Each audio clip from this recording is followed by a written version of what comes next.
মহিলা অকল সবচেয়ে বেশি নির্যাতিত তাই হিসাব ভরি দেখছেন বা আমরা হিসাব ভরি দেখছি। মহিলা অকল সবচেয়ে বেশি পিছায়। তারার গেছে সামাজিকভাবে, পারিবারিকভাবে, রাষ্ট্রীয়ভাবে তারারে অতখান মর্যাদা এবং অতখান সম্মান বা ক্ষমতা তারারে দেওয়া হয় না। আর আসলে মহিলা বলতে কি তো পুরুষ। মহিলারাই তো একটা সমাজ, একটা পরিবার, একটা দেশে গড়িয়া তারা সামনের দিকে আগাইয়া লইয়া দেয়।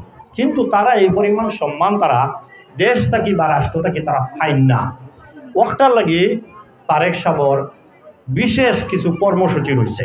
গত 17 বছর আওয়ামী লীগ ক্ষমতাত আসলা, তারা এই দেশও সব ধরনের অন্যায় অত্যাচার তারা করছেন। তারা গুম করছেন, খুন করছেন, আপনার আমার নামে বিদেশ কোনে টাকা পয়সা আনছেন, এগুলারে আনিয়া তারা লুটপাট করছেন। এটা আমরা জানি।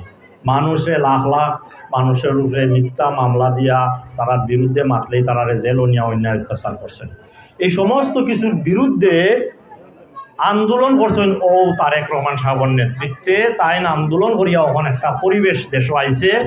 আমরা আশা করলাম আগামী কয়েক মাসের ভিতরে বাংলাদেশেও একটা ইলেকশন হইব, একটা নির্বাচন হইব। যেটা আমরা সবসময় ইউনিয়ন পরিষদের নির্বাচন দেখি, উপজেলার নির্বাচন দেখি, আর একটা হইল সবচেয়ে বড় নির্বাচন। এই নির্বাচনের নাম কিটা?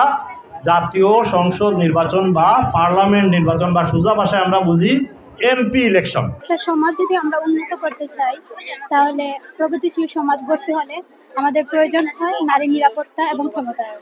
নারীর ক্ষমতায়ন বলতে আমরা বুঝি যে স্বাস্থ্য, শিক্ষা। আমরা জানি যে একজন শিক্ষিত মা পারে একজন শিক্ষিত জাতি উপহার দিতে।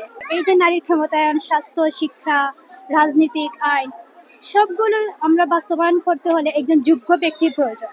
তো আমি যোগ্য হিসাবে মনে করি আমাদের এলাকার কৃতি সন্তান ব্যারিস্টার এম.এস. সালাম আহমেদ একজন যোগ্য। আমার কাছে মনে হয় তিনি পারবেন এই কঠিন পরিকল্পনা বাস্তবায়ন করতে।